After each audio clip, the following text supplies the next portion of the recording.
Did you know that St. Luke's University Health Network, based in the Lehigh Valley, Pennsylvania, has been recognized by the U.S. government as the highest performing health system in the United States for quality? You heard right. St. Luke's #1 recognition affirms our status as the top leader among the most respected healthcare providers in the nation, including Houston Methodist and the Mayo Clinic. To state it simply, if you want to receive the best care when you go to a hospital, come to St. Luke's. Katz and Cosby, entertaining and informative on the Red Apple Podcast Network. With us today is the former mayor of Miami, Francis Suarez. Well, Mayor Suarez, what the heck is going on with Cuba? Hey, John, it looks like the United States is getting itself ready to take some sort of action if the Cuban leadership doesn't do something about the fact that they have enslaved their people for a generation, that their people are starving without energy, and that they will no longer possess a geopolitical threat to our country, either by acting as a spy base for our adversaries, a narco state, or by exporting the ideology of communism throughout the hemisphere, which creates poverty and pushes illegal immigrants into our country. So that is the defining threat of Cuba. Our Secretary of State, Marco Rubio, knows it all too well, being a Cuban American like myself. And our president is laser focused on creating a generational set of peace and prosperity for our country. And this is a big step in that direction. Mayor Suarez, there's talk around that the Department of Justice wants to indict Raul Castro. What is that about? Is there any specific item they want to indict him on? Yes, that relates to his order to shoot down defenseless Brothers to the Rescue pilots, which were Americans that were simply dropping leaflets in international waters, and they were gunned down cold and callously by Raul Castro, by Russian MiG planes that shot them down out of the air. These are defenseless airplanes that do not have any offensive capability. They were Cessnas. And they're going to hold them accountable. And it's very similar to the action that the United States took in Venezuela, where Maduro was an indicted co-conspirator, narco-trafficant, and they used that indictment to go get him. So I think the U.S., the president have been very, very clear, been very straightforward with their strategy. And their strategy has been clear and courageous and sort of coherent and comprehensive. And it's, listen, we're going to continue. I call it the boa constrictor strategy. We're going to continue to constrict you as a boa. And we're going to keep putting the pressure and elevating the pressure and asphyxiating you. And while we negotiate. And if you doubt the resolve of this president to take action to keep Americans safe, you haven't been paying attention. There was another story in the papers that they were preparing. They had drones and they were threatening your home city of Miami.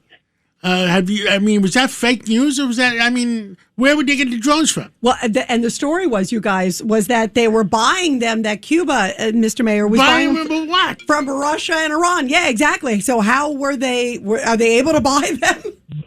So I'll say three things. I've seen the drones. I've seen what they look like, number one. Number two, Russia and Iran are our adversaries who are in drone conflicts as we speak. So it's not surprising that they will be selling that technology to another one of our adversaries.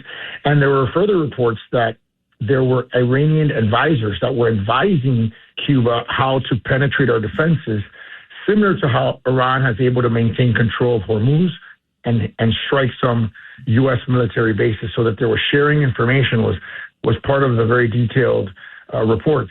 And look, can you remember the last time that the CIA director was sent anywhere in the world to issue a warning? I can't remember it. And so the fact that the CIA director went in person, that was public and publicized. I'm sure he goes privately and clandestinely around the world. That sends a massive message. And if you look at his social media, you can go on his social media right now. I would urge your listeners to do that. Go on his social media right now. He says do not make the same mistake that Maduro made. He puts it on his social media. So again, the United States is not mincing words. They're not trying to be cute. They are being very transparent in what their intentions are. And I think the reason why they're doing it is because, again, they want to shut down a proxy base for our adversaries.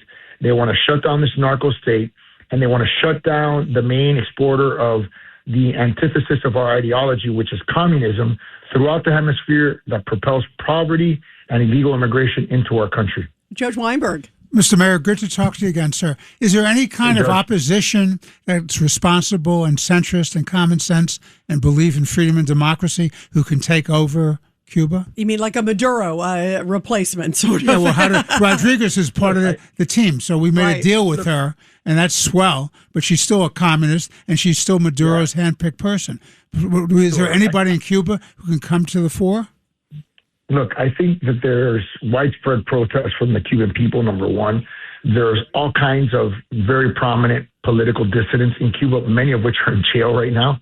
And that's one of the things that I'm sure the United States putting pressure on the Castro regime, on the Diaz-Canel regime to fix immediately. But I think what the Trump administration has figured out or has sort of articulated as a strategy is it's very hard to do regime change immediately, right? You saw what happened in Afghanistan under Biden. You saw what happened in Iraq, right? When a country's not ready for democracy, and you're talking about Cuba that hasn't had a democracy since, for a long, long time.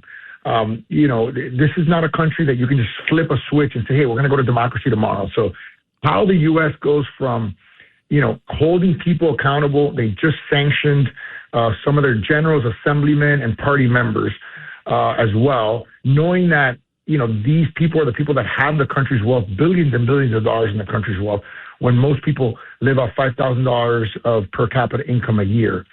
That is what we know that the United States has to contend with.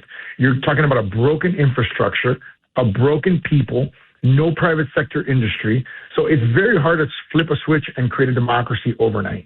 I'm sure that that's going to be the ultimate goal, just like it will be in Venezuela. I don't know how they're going to deal with or who they're going to deal with if they find if Castro doesn't leave and they have to take him out like they did with Maduro. I think the situation with Delcy Rodriguez in Venezuela is a realization that the U.S. government has to help rebuild the economy quickly, right, through getting oil assets deployable and operational and getting the economy going so that there's assets that the people can actually use to create a real economy. And then you deal with the transition to democracy, which takes time, but I don't think it'll be a very long period of time. Well, thank you, Mayor Suarez, for coming on today, and looking forward to catching up with you again real soon. And keep your eyes open. Let us know. Text me anytime you know something that at least a couple million Americans should know. Thank you so much. Thank you, Mr. Mayor. Happy to be with you guys. Thank you. Thank you all. Get ready, Staten Island. It's time to celebrate 5 years of very Hawks baseball. Tuesday, May 19th at 10:30 a.m., it's morning baseball. Wednesday, May 20th at 6:30 p.m., have a pawsome time at Bark in the Park. Thursday, May 21st at 6:30, it's Pride Night with $5 Bud or Bud Light draft beer. Individual game tickets start at just $12. Visit ferryhawks.com now to lock in your seats.